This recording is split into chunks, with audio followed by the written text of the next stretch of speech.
Okay, salam sejahtera semua. Hari ini cikgu akan terangkan tentang gerakan linear. Apa itu gerakan linear? Pergerakan dalam satu lintasan yang lurus. Gerakan linear ini kita boleh bagikan kepada jarak, sesaran, laju, hal laju dan pecutan. Kita lihat raja 2.1.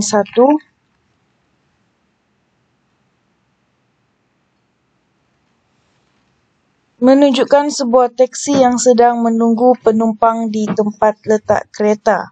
Kedudukan teksi itu tidak berubah dengan masa. Justru teksi itu dikatakan berada dalam keadaan pegun.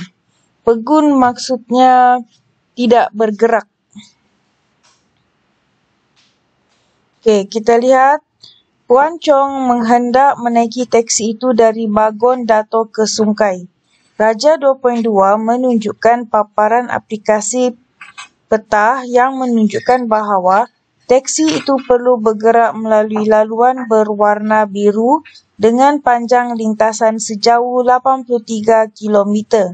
Setelah tiba di Sungai, kedudukan teksi itu ialah 57.22 km ke timur dari Bagon Dato. Sebenarnya nilai 83 km dan 57.22 km ke timur masing-masing ialah jarak dan sesaran. Okey, apa itu jarak dan sesaran? Jarak panjang lintasan yang dilalui oleh pergerakan suatu objek. Sesaran ni ialah jarak terpendek antara kedudukan awal dengan kedudukan akhir pergerakan suatu objek pada satu arah tertentu. Okey, jarak nilainya bergantung pada laluan yang diambil oleh pergerakan objek itu. Nilainya, sesaran, nilainya sama dengan panjang lurus antara kedudukan awal dengan kedudukan akhir. Okey, jarak adalah kuantiti skalar sebab mempunyai magnitud sahaja iaitu nombor, nilai.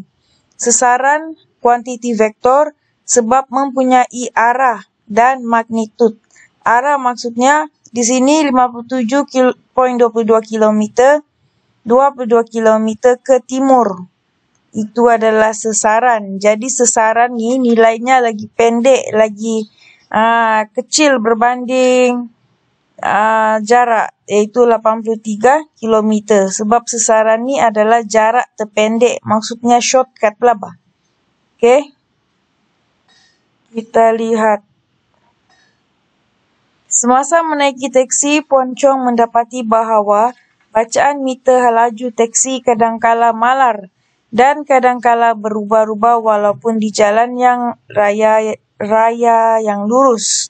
Okey, bacaan meter laju malar maksudnya hal laju seragam. Malar maksudnya laju dia seragam saja. Okey, kalau berubah hal laju tidak seragam maksudnya pecutan.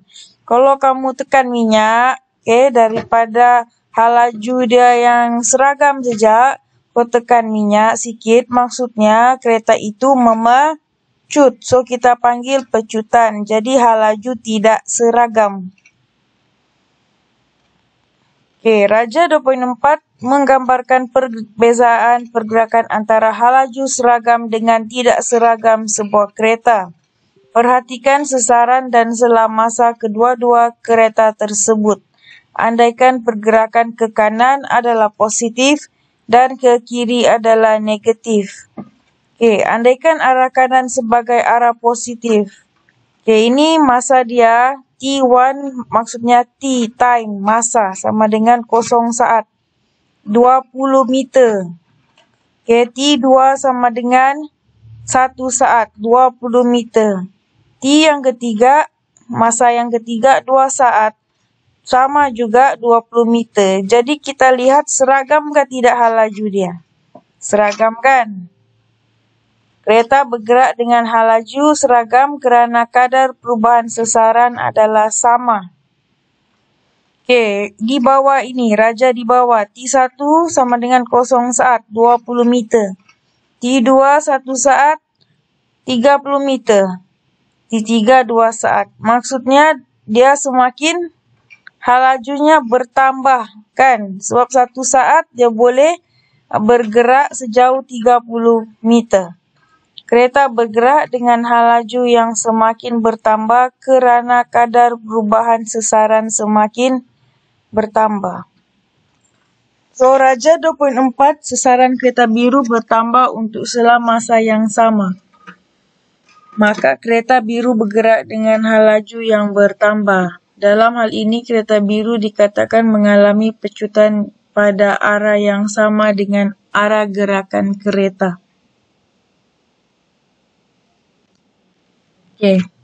Jika sasaran berkurang untuk selama masa yang sama, kita lihat hal laju dia berkurang kerana kereta mengalami pecutan tetapi arah yang bertentangan dengan arah gerakan kereta.